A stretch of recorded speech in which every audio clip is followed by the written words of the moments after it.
ليلى هي ندابة بالحياة، بس مفهوم الندابة كتير تغير من لما كانت ليلى عم تشتغل شغلها وهلا اللي بسميها الندابة السياسية.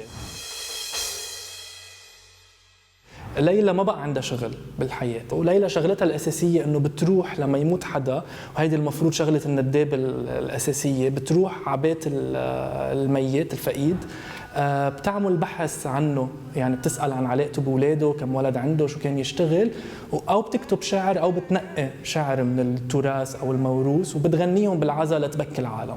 أو رحلوا من هالدار بقلبي جمرة نار، أو رحلوا من هالدار بقلبي جمرة نار، أو هيهت يا أبويا من بعدك يسبوني.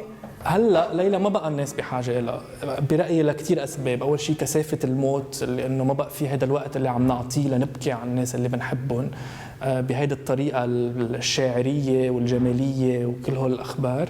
بنفس الوقت ما بقى بحاجه لها لانه صرنا عم نبكي موتانا. هذا الشيء موجود كان قبل بس هلا كثير مكثف من خلال ايقونات دينيه، يعني إذا كان ميت البي هلا بنبكيه من خلال قصة الحسين وعلاقته مع أولاده أو إلى آخره. بطل في هيدي العلاقة المباشرة، يعني لما ماتت ستة إذا حدا جاي من برا عن طريق وعم بيسمع المجلس اللي عم ينقال عن ستة ما بيعرف مين هي الميتة، حتى ما بيعرف شو اسمها، شو ذكرياتها، شو حياتها، إنه ما بيذكروها.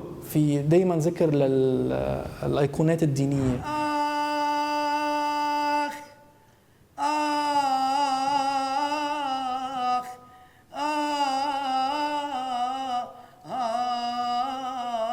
الدرجة الأولى ليه عزمت ليلى على العرض إنه البلاء اللي عم تعمله شيء حلو، شيء جميل بكل معنى الكلمة، من صوتها، من حضورها، من نوعية الحركة تاعيتها، من قصتها وشو عندها تقول، وعلاقتها مع الموت، وعلاقتها مع المجتمع المعاصر، وكيف نفاها هذا المجتمع وإلى آخره.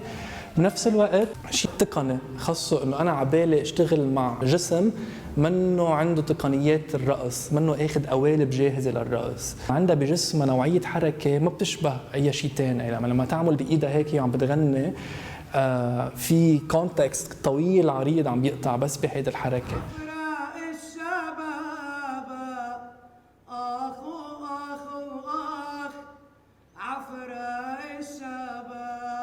هيدا كان البحث الأساسي، وكيف نأكد إنه هيدا الموروث تعود ليلى هو قاعدة صلبة للرقص، للمسرح، للموسيقى.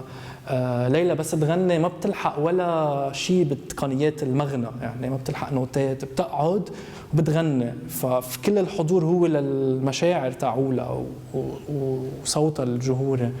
فلهيدا السبب كان في ليلى على المسرح بعرض موت ليلى.